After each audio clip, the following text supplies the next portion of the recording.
June is not really the best time to be showing gardening videos here in South Texas. It's already hot. We've been at the 100-degree mark for probably a couple weeks now, every day or close.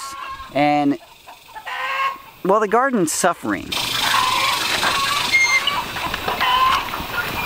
One of the reasons I wanted to bring you into the garden today was really just to bring you up to date. This has not really been a very good year for me as far as showing a lot of content, just because of family circumstance, my son going in and out of the hospital, things like that. I did manage to get a garden in this year, and we've actually harvested a few things. Let me show you some of those plants. Right over here on the side I have this squash and zucchini plant. Actually, the squash was down here, and this is a zucchini. I've had several very large zucchini come out of this. They kind of hide, they stand up here in the middle, and I don't get to see them in time until they're really, really big. Right in front of the zucchini, here in this empty space, I had bags and bags. You can see some of my fabric pots over here. I had potatoes. There's a few potatoes left in buckets right here. But I had a whole row of them right here. Those have all been harvested, and we've been enjoying those in the kitchen for a few weeks now. Those potatoes will be harvested real soon. I'm letting the soil dry out real nice, and then I'll harvest them in nice dry soil. I don't know if you noticed, but around here in these two beds, we swapped from the wooden beds to brick beds. They're not finished yet. I'm going to cap them nicely with a wood cap. Earlier in the season, I had some friends come into the garden and help me build these. They helped me clean the garden up, and we got the bricks all stacked up and ready to go for these brick beds. It was fun to work in community with this family. They came in, they helped me clean things up. It was a time that was a little rough for us as a family where we just had a lot going on, so they came in to help. We built the brick beds, we cleaned up the garden, and they got to enjoy exploring some of the wildlife, some of the insects, and seeing the chickens and ducks. It was just a fun day. Another thing that has done pretty well for us this year has been the tomatoes. They're looking a little bit bad right now, but we have all kinds of different varieties. I will have to go back and look at old videos to remember what they are. But so we have several tomatoes that are still producing even in the heat. I harvested everything off this one this morning. But look at some of these are quite large. That one I can probably harvest tomorrow. So there's some hiding back in there. I'll harvest a few of those tomorrow. There's some down in here. The heat has played a serious role at making some of them just not real useful. So I've been cutting some like this off and throwing to the chickens. You can see they're really bleached out and kind of soft. So I've been throwing those to the chickens for treats. Another feature of the garden this year is I wanted to do more flowers. So I did this little bed of zinnias over here. The zinnias are really beautiful to look at, and lots of insects, pollinators, bees, all kinds of butterflies, dragonflies like to hang out around the zinnia for a nectar source. Well, the dragonflies are probably hanging out to capture some of those other insects that are hanging out for the nectar. Several times now I've already harvested the leaves off of the chaya plants. I take the leaves, boil them, and then dry them out and make powder. You can see that in some of my other videos.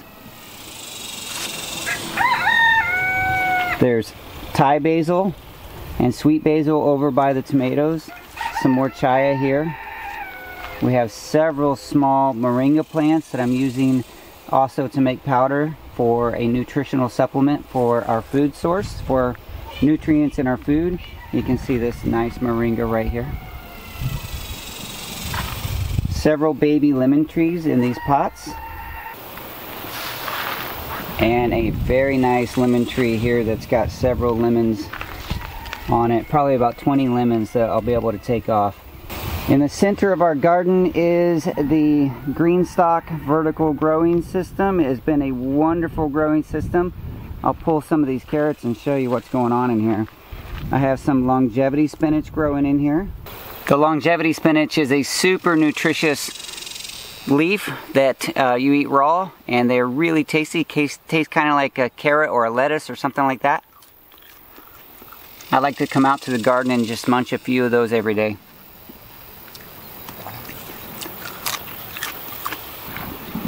We've been getting strawberries. You can see there's a strawberry. Several strawberry flowers there. We've been getting a few strawberries every day. I've almost never had luck with strawberries, but this year here in the Greenstalk vertical growing system, the Greenstalk Garden, I've had several very nice strawberries every day. Let me see if we can get a good carrot too.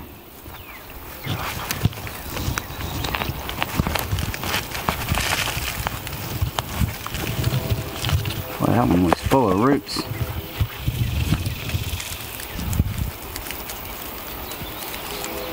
Look at that carrot, just full of roots.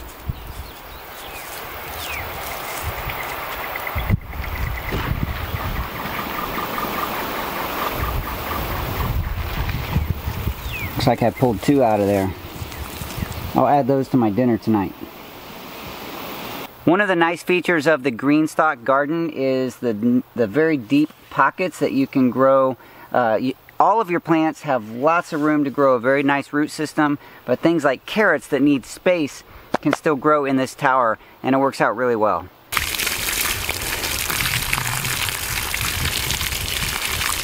Maybe I won't wait for dinner.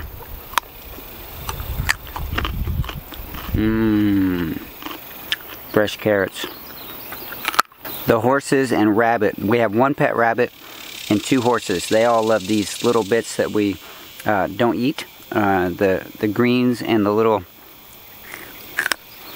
bit at the top. They love this part. Hey Teo. Where's Maggie? I got a carrot for you. Or at least part of one.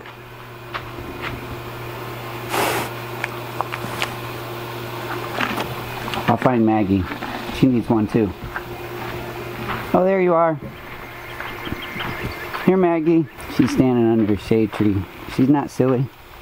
Here, Maggie.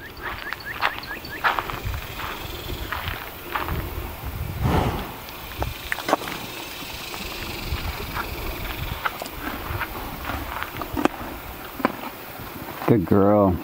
Coming back from the barn, this is the view of the garden. You can see lots of good green. Not all of it is producing like this, for example. These are carrots that I kind of let go. Not kind of, I really did let them go. I left probably 10 or 12 carrots in the ground. They grew up, made flowers, and eventually they'll make seeds. There's a few little pepper plants in here, and I got a few peppers on there. I didn't do well with peppers this year. Here's my asparagus. I did harvest quite a bit of asparagus earlier in the season, but now I'm just letting it grow, and then we'll cut it back and harvest again next spring. On the fence row, it looks a mess, but there really are 2 grape plants. That one's kind of mixed in with a few other things. This one's better to look at, but the goats and the horses have done a really good job of keeping that pruned way back. It wasn't my intention to have the goats and the horses prune the grapes. I really wanted them to grow out full on this fence row, but occasionally the goats get out, and that's one of the first things they head for, and the horses love them too. The rose here in the corner has produced lots of beautiful, beautiful roses over the season. They're mostly drying up now, but it's still a beautiful plant. Just outside the garden are a few other little growing spaces. This is a swale and berm. The berm is full of sunflowers. There's a few moringa plants and other things mixed in, but right now the bees and butterflies and other insects are loving the sunflowers.